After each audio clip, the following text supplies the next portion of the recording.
أشهد أن لا إله إلا الله أشهد أن محمد رسول الله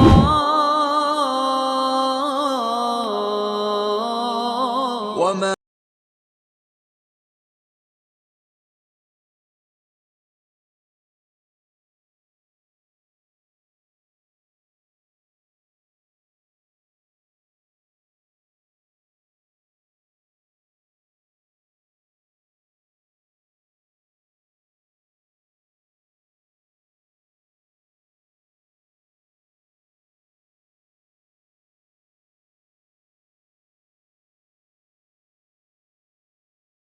السلام علیکم ورحمۃ اللہ وبرکاتہ۔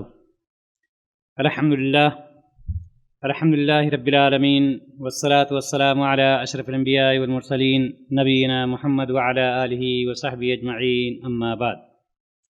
قال اللہ تعالی فی القرآن المجید والفرقان الحمید، اعوذ باللہ من الشیطان الرجیم، بسم اللہ الرحمن الرحیم، ربنا اغفر لنا ذنوبنا واسرافنا فی امرنا وثبت اقدامنا وانصرنا علی القوم الکافرین۔ تمام قسم کی حمد و ثنا اس اللہ رب العزت کے لیے جس نے ہم سبوں کو پیدا فرمایا، اور اس کے بعد نبی اکرم صلی اللہ علیہ وسلم پر درود و سلام۔ دینی بھائیو اور دوستو، اس وقت مسلمان جن حالات سے دوچار ہیں، خاص طور سے ہندوستان، شام، فلسطین میں اور عمومی طور پر پوری دنیا میں، یہ کسی سے مخفی نہیں۔ ان حالات کے پیش نظر یہ محسوس ہوا کہ ایسے حالات میں، ایسے وقت میں نبوی علاج کی رہنمائی کی جائے، جس میں اصل تو گناہوں سے توبہ، استغفار ہے، اور پھر اللہ رب العزت سے اپنے رشتے کو مضبوط بنانا ہے۔ ساتھ ہی ساتھ قنوت نازلہ کا اہتمام بھی ہے، جس کا رسول اللہ صلی اللہ علیہ وسلم اور صحابہ کرام رضی اللہ تعالی عنہم سبوں نے اہتمام کیا ہے۔ محترم حضرات، جیسا کہ میں نے آپ کو بتلایا کہ اس وقت خصوصاً ہندوستان میں بہت ہی زیادہ پریشانیاں ہیں مسلمانوں کے لیے۔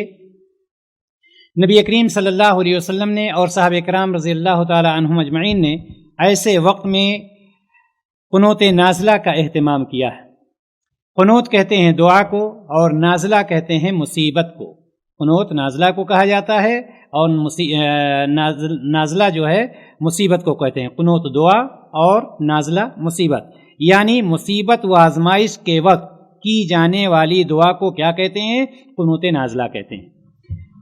جب مسلمانوں پر کوئی بڑا حادثہ یا مصیبت پیش آ جاتی ہے اجتماعیت کے ساتھ، چاہے اس کا تعلق طاعون کی وبا سے ہو، یعنی طاعون کی وبا پھیل جائے، یا خود مسلمانوں کے اندر قتل و غارت گری شروع ہو جائے، یا دشمنوں کی طرف سے، دشمنان اسلام کی طرف سے یہ بڑی مصیبت مسلمانوں پر آ جاتی ہے اور مسلمان اس مصیبت کے شکار ہو جاتے ہیں۔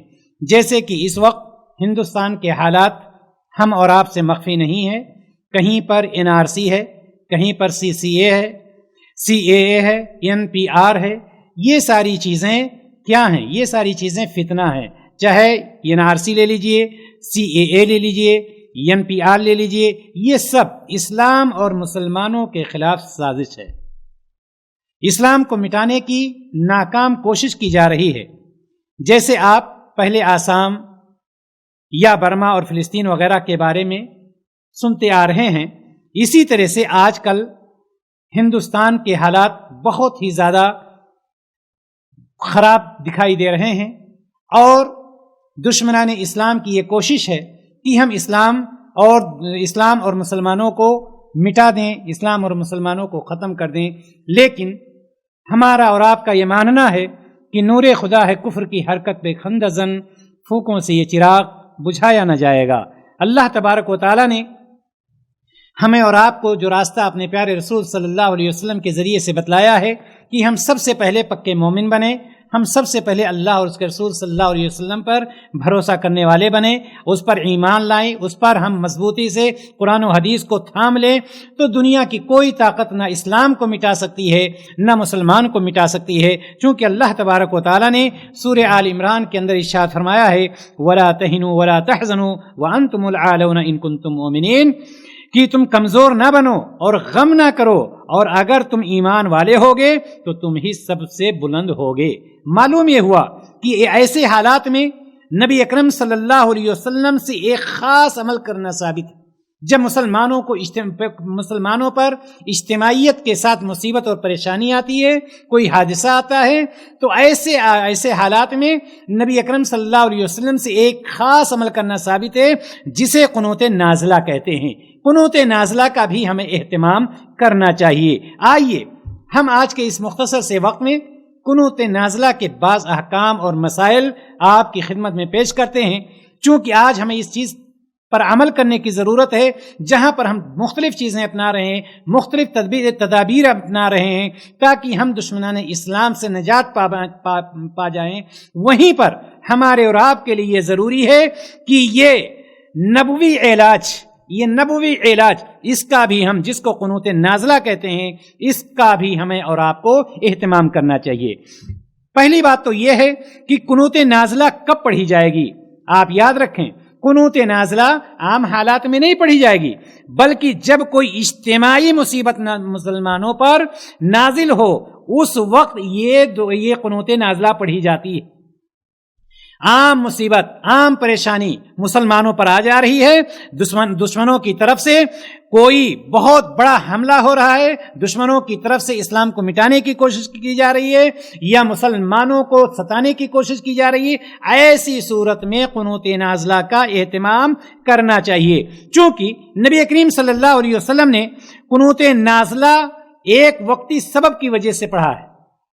آپ صلی اللہ علیہ وسلم کا جو قنوت نازلہ ہوتا تھا وقتی سبب کی وجہ سے ہوتا تھا، اور جب وہ سبب ختم ہو جاتا تھا تو آپ صلی اللہ علیہ وسلم قنوت نازلہ بند کر دیتے تھے۔ معلوم یہ ہوا کہ قنوت نازلہ عام حالات میں نہیں، بلکہ جب کوئی اجتماعی مصیبت مسلمانوں پر نازل ہو تو اس وقت یہ قنوت نازلہ کا اہتمام کیا جائے گا۔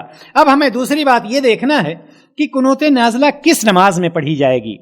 قنوت نازلہ کسی نماز کے لیے خاص نہیں ہے، چاہے ظہر کی نماز ہو، عصر کی نماز ہو، مغرب کی نماز ہو، عشاء کی نماز ہو، فجر کی نماز ہو، کسی بھی نماز میں قنوت نازلہ آپ ادا کر سکتے ہیں۔ نبی کریم صلی اللہ علیہ وسلم نے حالات کے پیش نظر کبھی 5 نمازوں میں قنوت نازلہ کا اہتمام کیا ہے، اور کبھی بعض نمازوں میں، جس طرح سے صحیح مسلم میں حضرت ابو ہریرہ رضی اللہ تعالیٰ عنہ کی روایت سے ثابت ہے۔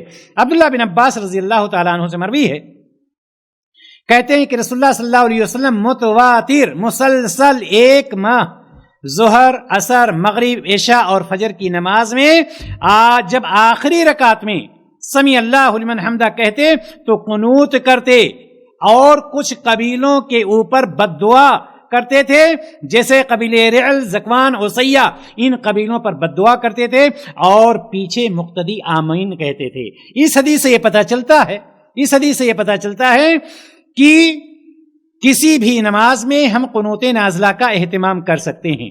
اب آئیے ہم یہ دیکھتے ہیں کہ قنوت نازلہ کا طریقہ کیا ہے۔ اس کا طریقہ یہ ہے کہ فرض نماز کی آخری رکعت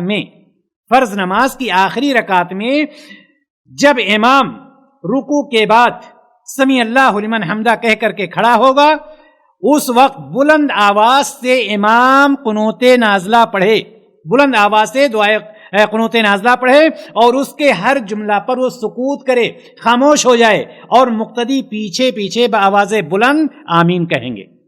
یعنی یہ کہ جب امام نماز پڑھا رہا ہو، آخری رکعت میں رکوع سے اٹھا اور اس نے سمیع اللہ لمن حمدہ کہہ کر کے کھڑا ہو گیا، اب امام بلند آواز سے قنوت پڑھے گا اور مقتدی پیچھے آمین کہتے جائیں گے۔ امام کے لیے چاہیے کہ ایک جملہ پڑھ کر کے وہ خاموش ہو جائے تاکہ پیچھے سے مقتدی اس پر آمین کہتے رہیں۔ یہ ہے قنوت نازلہ کا طریقہ۔ قنوت نازلہ رکوع کے بعد کی جائے گی، جس طرح سے صحیح بخاری کی روایت نبی کریم صلی اللہ علیہ وسلم نے ارشاد فرمایا قنت رسول اللہ صلی اللہ علیہ وسلم بعد الرکوع شہرا، صحیح بخاری کی روایت ہے کہ قنت رسول اللہ صلی اللہ علیہ وسلم بعد الرکوع شہرا، یعنی یہ کہ نبی کریم صلی اللہ علیہ وسلم مسلسل ایک ماہ رکوع کے بعد قنوت فرمائی ہے۔ معلوم یہ ہوا کہ ہمیں یہ قنوت کا اہتمام آخری رکعت میں رکوع کے بعد کرنا چاہیے۔ اسی طرح سے محترم حضرات، ہم قنوت نازلہ کے بارے میں یہ بھی جانتے چلیں کہ قنوت نازلہ میں امام اور مقتدی دونوں ہاتھ اٹھا کر کے دعا کریں گے۔ امام ہاتھ اٹھا کر کے دعا کر رہا ہے اور پیچھے مقتدی ہاتھ اٹھا کر کے اس پر آمین کہتے ہیں، تو دونوں کو ہاتھ اٹھانا ہے تاکہ دعا ہم کرتے رہیں۔ امام بھی ہاتھ اٹھائے ہوگا اور مقتدی بھی دونوں ہاتھ اٹھائے ہوں گے۔ اللہ کے رسول صلی اللہ علیہ وسلم کے بارے میں انس رضی اللہ تعالی عنہ کی روایت جیسا کہ مسند احمد میں موجود ہے کہ آپ کو صبح کی نماز میں، انس رضی اللہ تعالی عنہ سے مروی ہے کہ آپ کو صبح کی نماز میں دیکھا رفع یدیہ فدعا علیہم، آپ نے اپنے دونوں ہاتھ اٹھائے اور ان مشرکین پر بددعا کی۔ تو ہاتھ اٹھا کر کے آپ دعا کرتے تھے، لہٰذا ہمیں یہ چاہیے کہ ہم ہاتھ اٹھا کر کے دعا کریں اور مقتدی بھی ہاتھ اٹھائیں تاکہ وہ بھی پیچھے آمین کہتے رہیں۔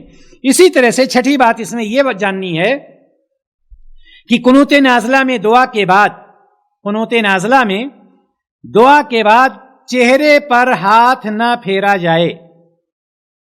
قنوت نازلہ میں دعا کے بعد جب دعا ختم ہو جائے تو ہاتھ چہرے پر نہ پھیرا جائے، جیسا کہ امام بہقی نے اپنی کتاب سنن بہقی میں اس کا نقل کیا ہے، اور اس سے یہ ثبوت ملتا ہے کہ بعد میں چہرے پر ہاتھ نہیں ملنا ہے بلکہ سیدھے ہاتھ کو چھوڑ دینا ہے۔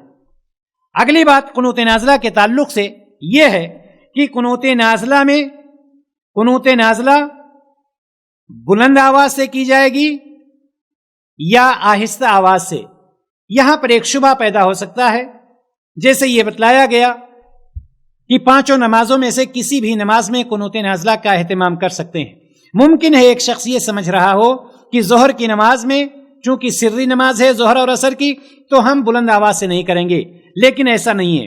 چاہے وہ نماز سری ہو یا جہری ہو، یعنی چاہے ظہر اور عصر کی نماز ہو یا مغرب عشاء اور فجر کی نماز ہو، بلند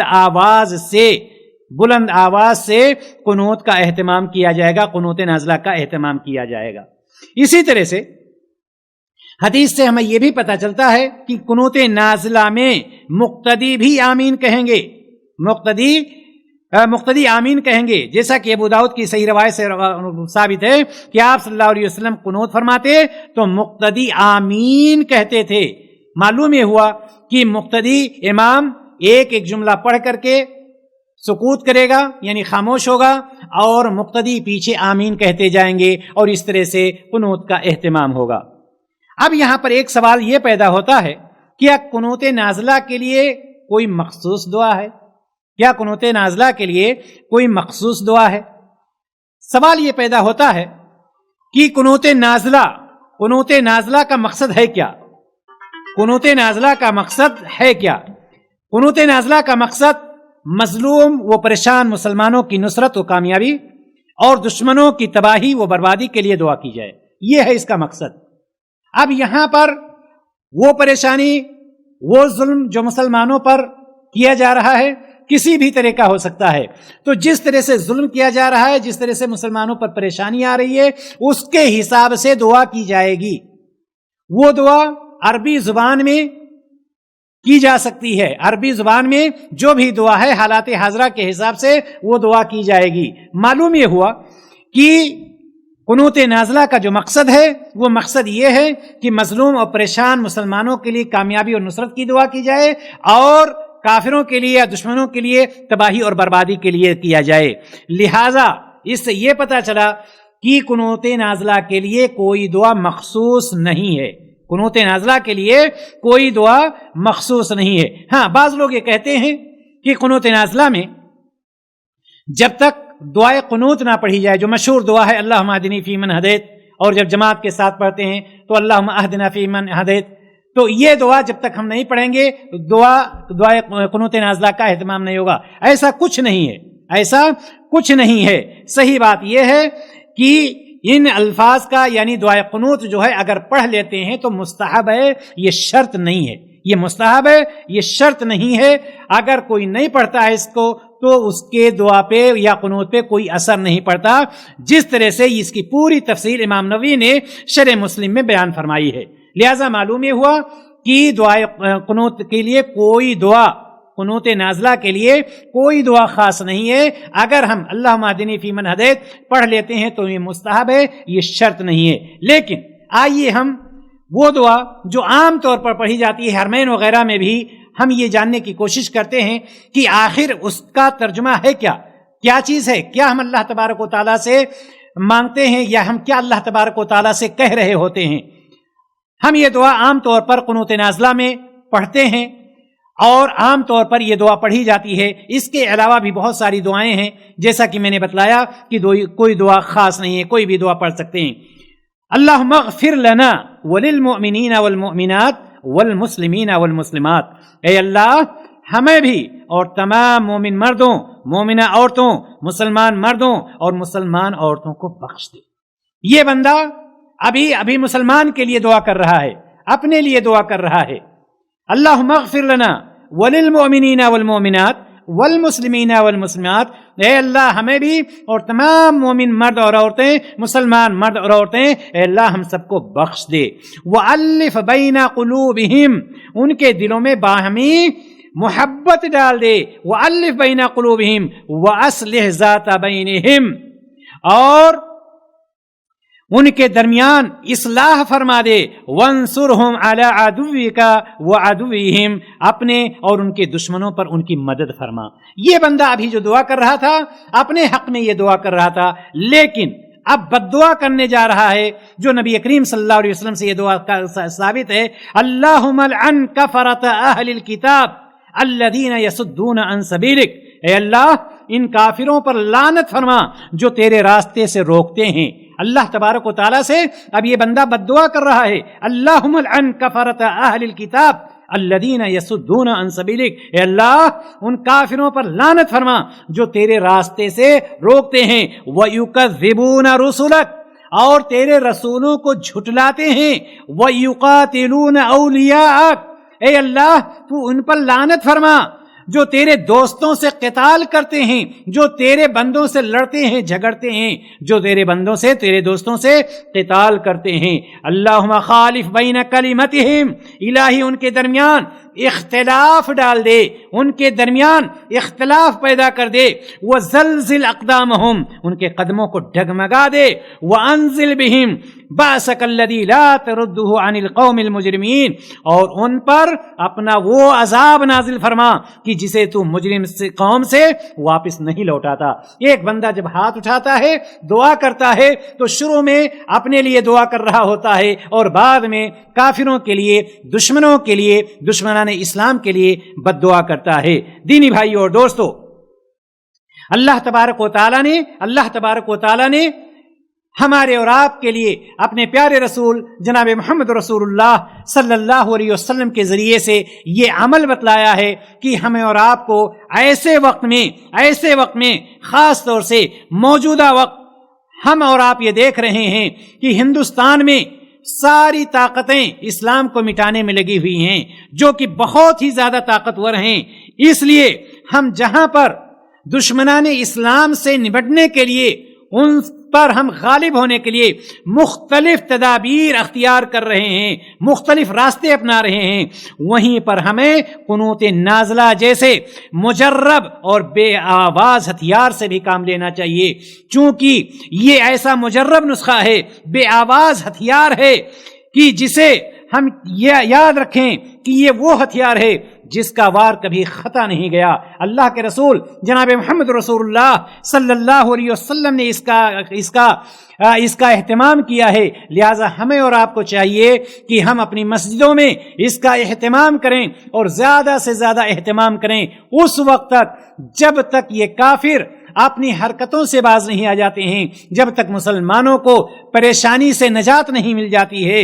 اللہ تبارک و تعالیٰ سے ہم دعا کرتے ہیں، اے ہمارے رب ہمارے گناہوں کو معاف کر دے، اے ہمارے رب اپنے حق میں ہم نے جو زیادتیاں کی ہیں الہ العالمین تو انہیں بھی معاف فرما دے، اے ہمارے رب ہم کو ثابت قدم رکھ اور ہمیں ان کافروں پر غلبہ عطا فرما اور ان کو نیست و نابود کر دے یا ان کو ہدایت یافتہ کر دے۔ وآخر دعوانا ان الحمد للہ رب العالمین۔ السلام علیکم ورحمۃ اللہ وبرکاتہ۔